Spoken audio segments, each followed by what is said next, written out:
OBR na magtagaytay kami. So ito ako, mga pre. So late na rin kaming umalis. Pupunta lang kami ng Tagaytay. So subukan lang namin si PCX. Dahil hindi naman maaraw, so bibili lang kami ng ube. Tsaka buko pa sa Sicilias. So naisipan lang namin. So ito mga pre, samahan nyo kami sa biyahe namin, no? Tingnan natin kung ilang oras natin babiyahin yung Tagaytay mula dito sa amin sa Bulacan. So as of now, yung oras natin is 11:58. So saktong alas 12 tayo aalis. Pakita namin sa inyo kung gaano ka oras yung itatagal ng biyahe. So ano lang naman to, chill ride lang. So hindi naman tayo nagmamadali dahil linggo. Okay ka na? May? Okay. Okay. Bye Gabe. Alis na tayo. Pray muna tayo mga pre. Lord, gabayan nyo kami sa aming paglalakbay. Bigyan nyo po ako ng lakas ng pangangatawan.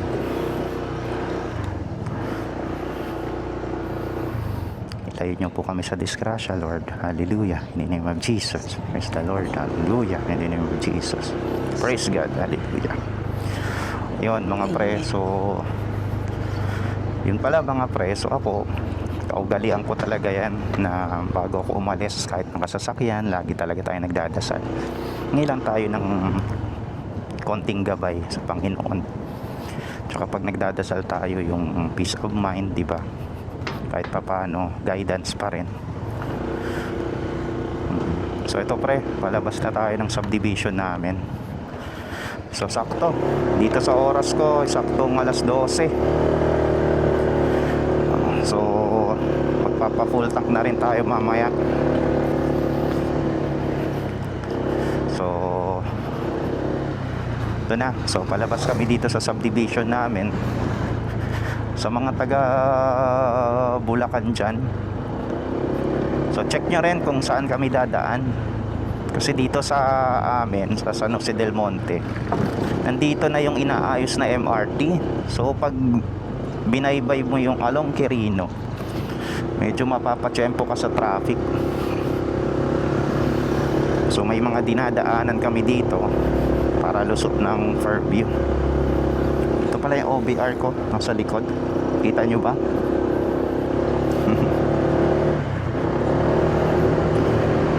So ito, sige, cut ko muna, then pakita ko sa inyo. So wala naman ditong kakaiba dito sa lugar namin. So mamaya lalabas tayo ng subdivision din. Sige mga pre. So ito, palabas ng subdivision to namin. Sana hindi tayo abutan ng ulan. Pero yung klima ngayon cloudy naman, no me? Oo. So mga pre, abutan kami ng ulan dito sa may EDSA.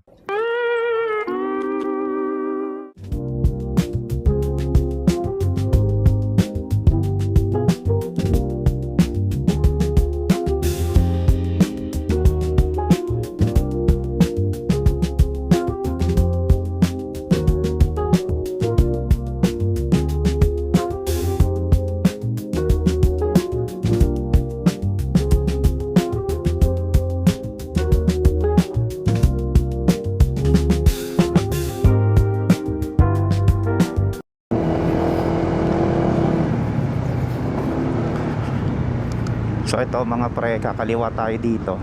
Hi Toyota. Shout out nga pala sa mga taga Toyota San Jose del Monte dyan. So ito, labas na tayo ng Quirino. So ito mga pre, yung lugar namin, boundary ito ng ng Bulacan tsaka Quezon City. So yung lugar namin, hindi pa naman ganun kalooban ng Bulacan. Tsaka gumaganda na dito sa lugar namin, San Jose del Monte. Tawag nila rito Rising City. Kasi dito gagawin yung dulo ng MRT. Sa Bulacan din gagawin yung bagong airport. So sa mga taga San Jose del Monte dyan, shout out sa inyo. So ito na, ito yung tulay na to. Lumagpas ka dito, ayan na, Caloocan na siya. Ganun lang kalapit. Ganun lang siya kalapit.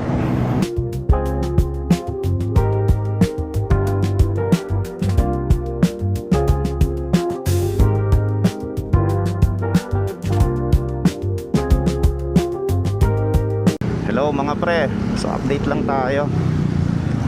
Dito na tayo sa may Caloocan. Ito St. Benedict, oh. St. Benedict Street, City of Caloocan. May tropa pala tayo dyan. Shout out sa'yo Joshua, mga co-worker ko. So ito yung Tala, ang alam ko ito yung Tala School. So ito lang, so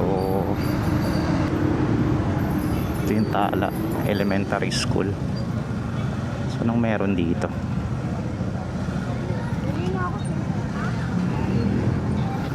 May pakain daw. Pila kaya tayo? Plus 12 na eh.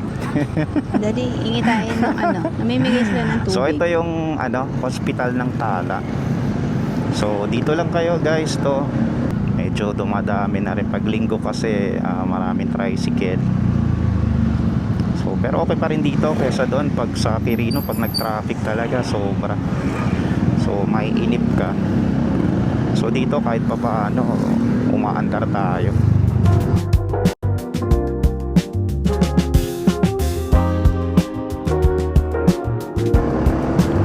So mga preto na. So palabas na tayo ng Quirino ulit. So ito yung labasan niya. Hindi lang ako sure sa na to, kung anong tawag sa lugar na to eh. Pero ito na oh. So Petron, so ito Quirino, yan yon. So kung di tayo lumiko kanina, dyan di tayo lalabas. So ito na siya. O diba mga pre, ang bilis lang. Pag sumabay ka kasi dito, nandito yung mga pampaserong jeep, mga malalaking bus. Yan na yung MRT oh. Ganda talaga ng PCX na red oh. Nung bagong labas tong PCX na rin mga pre, yan dapat ang kukunin ko. Kaso nung kukuha na ako sa kasa, biglang pahirapan yung red na yan. Ang galing talaga ng marketing strategy ng Honda. So napilitan na lang ako mag white. Pero katagalan parang nagustuhan ko na rin. At least yung white natin mga pre, hindi siya nalalaos yung kulay, hindi madaling pagsawaan. Yun nga lang, kailangan maalaga ka rin sa paglilinis kasi pag puti, konting dumi lang, visible siya lagi. So kailangan nating alagaan lagi sa punas, sa wax. Yan o, tingnan mo sa unahan natin, Corolla Cross, di ba ang ganda?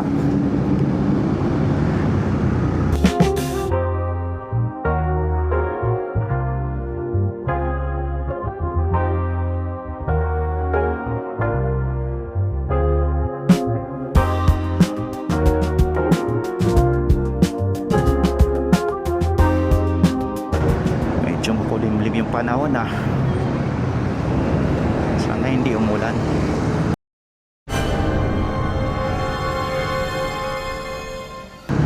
Meron, na-check mo ba yung weather? Anong oras uulan ba? 12. 12? O di 12:30 na. Kaya makulimlim na. Oo nga eh. Sana ganyan lang. Sana hindi umulan para hindi hassle yung biyahe.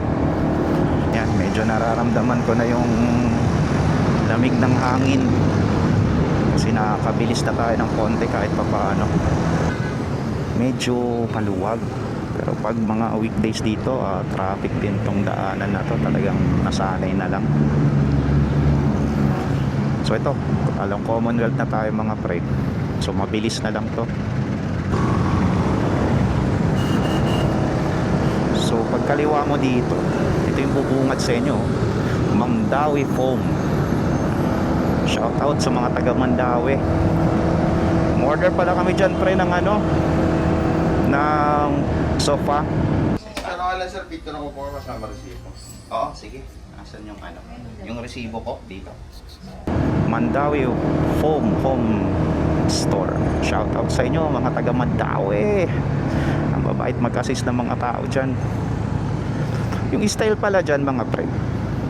So ang dami nilang display dyan, no? Sofa, gano'n. So kahit na may mga stock sila, for display lang pala yun. So talagang made to order sila. So kung may bala kayong bumili dyan ng mga gamit, hindi nyo siya agad mauuwi. Siguro mauuwi nyo yung mga upuan lang na maliliit. Pero yung mga sofa na malalaki, bed frame, made to order siya mga pre. So parang ilang days yun, me? Ang 15 days ang ano nila dyan, parang bago nila gawin. Pero ang maganda naman sa kanila, meron silang ano, membership na 900 pesos lang. Tapos yung 900 pesos na yun, lifetime na siya. Pero pinaka the best dyan, pre, ang laki ng discount nila pag member ka sa kanila. Sobrang laki talaga. May mga ano sila dyan, minsan 50, no? Tama men, no? 50, 30%. So sobrang laki. Pero ma-avail mo yon, kailangan member ka muna nila. So ganun yung patakaran nila. Tapos yung mga sofa nila dyan, mga ang gaganda. Maganda siya. Tapos mura lang kasi ang laki nga ng discount. So sa mga bibili, minsan i-consider nyo rin yan. Tsaka ano, yung mga staff doon, magagaling silang mag-assist. So alam nila kung paano yung pagka-display, paano ilalagay sa bahay nyo. So magsasuggest sila sa inyo. So kung talagang ano sila, alam nila yung trabaho nila. Yun yung maganda. Kasi minsan tayo namang mga consumer pag bumibili, di ba? Yun naman ang gusto natin, yung ina-assist tayo kung maayos, nagsasuggest ng maayos. So yun. Oops, anong meron dito?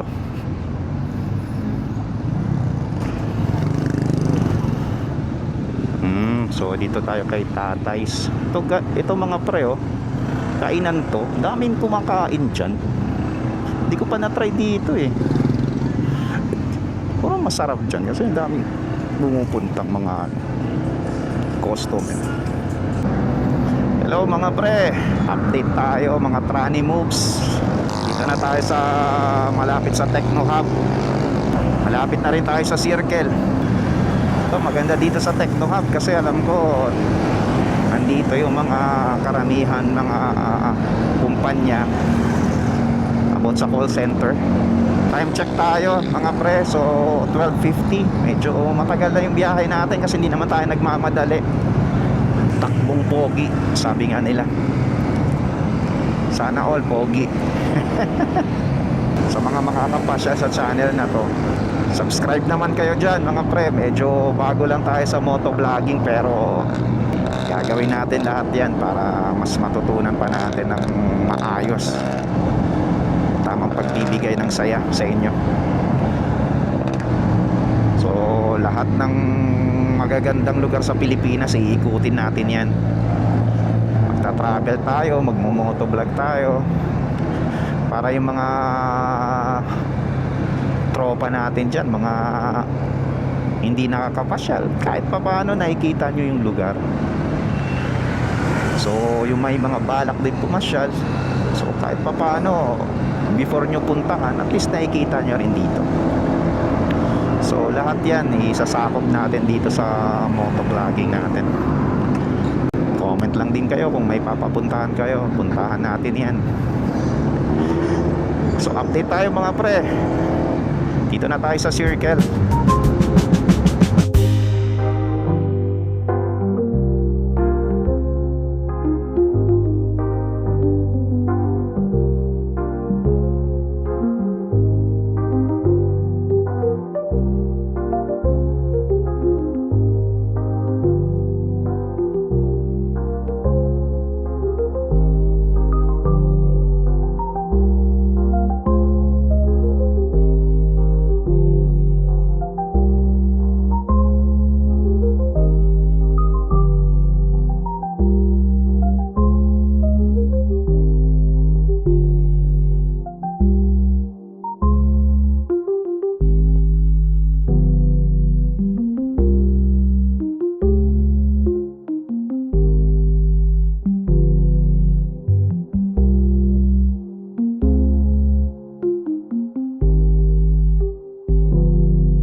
Abutan kami ng ulan dito sa may ano, EDSA. So sumilong na lang muna kami kasi malayo-layo pa yung biyahe. O, salamat dito sa KFC at may nasilungan kami. Buti na lang meron kami nasilungan dito. So kahit pa paano pahinga muna ng konti. So ito siya. So parang di naman ano, parang maya maya mag-ano na rin tong ano natin. Ayan, parang dumaan lang. So okay lang naman siguro. Tagal natin, no? So 116.